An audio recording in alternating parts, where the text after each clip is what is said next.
Hello ഞാനിന്ന് വന്നിട്ടുള്ളത് ഒരു അൺബോക്സിങ് വീഡിയോ ആയിട്ടാണ് കേട്ടോ.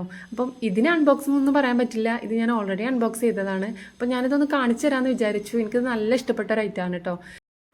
ജ്വല്ലറി മേക്കേഴ്സിനൊക്കെ യൂസ്ഫുൾ ആയിട്ടുള്ള ഒരു ഐറ്റമാണ് കേട്ടോ ഇത്. നമുക്ക് ബീഡ്സ് ഇട്ട് വെക്കാനായിട്ട് നമ്മൾ ഒരു സ്റ്റോറേജ് നമുക്ക് എന്തായാലും അത്യാവശ്യമാണല്ലേ. അപ്പോൾ അതിനായിട്ട് യൂസ്ഫുൾ ആയിട്ടുള്ള ഒരു ഐറ്റമാണ് കേട്ടോ ഇത്. അപ്പം ഒരെണ്ണത്തിന് ഇത് വില വരുന്നത് 20 രൂപയാണ്. അപ്പോൾ ഞാനിത് വാങ്ങിച്ചതിന് ശേഷം എനിക്ക് തോന്നി കുറച്ച് കൂടുതൽ വാങ്ങിക്കായിരുന്നു എന്ന്.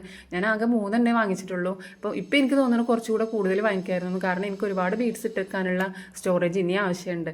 അപ്പം ആവശ്യമുള്ളവരൊക്കെ ഇതൊന്ന് വാങ്ങിക്കാൻ ശ്രമിക്കാം കേട്ടോ. അടുത്ത് ഞാൻ കാണിച്ചിരുന്നത് ഫ്രിഡ്ജിൽ നമുക്ക് സ്റ്റോർ ചെയ്ത് വെക്കാൻ പറ്റുന്ന ഒരു സാധനമാണ് കേട്ടോ. അപ്പോൾ ഇത് ഞാൻ മീഷോയിൽ നിന്നാണ് പർച്ചേസ് ചെയ്തത്. അപ്പം ഇത് ഞാൻ ഇപ്പോഴാണ് അൺബോക്സ് ചെയ്യുന്നത് കേട്ടോ. അപ്പം ഇത് എന്താണെന്ന് വെച്ചാൽ നമ്മൾ ഫ്രിഡ്ജിൻ്റെ ആ ഒരു ഡോറൊക്കെ ഉണ്ടാവില്ലേ, ആ ഒരു ഡോറിൻ്റെ സൈഡിൽ നമ്മൾ ഓരോ സാധനങ്ങൾ വെക്കാറില്ലേ നമ്മളെ ഡോറിൽ. അപ്പം ആ ഒരു സ്പേസിൽ വെക്കാനുള്ളതാണ് കേട്ടോ ഇത്. അപ്പം എനിക്കിത് ഭയങ്കര യൂസ്ഫുൾ ആയിട്ടുണ്ട്. ഇപ്പം ഓരോ ബോക്സിൽ നമുക്കൊരു അര കിലോ വീതം വെക്കാൻ പറ്റുന്ന ഓരോ ബോക്സുകളാണ് കേട്ടോ. ഓക്കെ, അപ്പം ഇതിൽ 6 എണ്ണമാണ് വരുന്നത്. അപ്പം ഇത് ഭയങ്കര യൂസ്ഫുൾ ആയിട്ടുള്ളതാണ്. ചിലപ്പം എല്ലാവരും വാങ്ങിച്ചവരൊക്കെ ഉണ്ടാവും, പക്ഷേ ഞാനിത് ആദ്യമായിട്ടാണ് വാങ്ങിക്കുന്നത് കേട്ടോ. എനിക്ക് ഭയങ്കര യൂസ്ഫുൾ ആയിട്ട് തോന്നിയിട്ടുണ്ട്. അപ്പം ഇതിന് വില വരുന്നത് 158 രൂപയാണ് കേട്ടോ മീഷോയിൽ നിന്ന്. അപ്പം ഇതാണ് ഞാനിന്ന് കാണിച്ചിരുന്നത്. അപ്പം ഇന്നത്തെ വീഡിയോ നിങ്ങൾക്ക് ഇഷ്ടമായോ എന്ന് അറിയിക്കുക. എൻ്റെ വീഡിയോകൾ ഞാൻ ജ്വല്ലറി മേക്കിങ്ങും അതേപോലെ ക്ലോത്തിൽ വരുന്ന ഡിസൈനിങ് ഒക്കെയും ചെയ്യുന്നത്. അപ്പം അതൊക്കെ നിങ്ങൾക്ക് ഇഷ്ടമായോ എന്ന് അറിയിക്കുക. അതേപോലെ ഇതുവരെ എൻ്റെ വീഡിയോ കണ്ട എല്ലാവർക്കും ഒരുപാട് താങ്ക്സ്.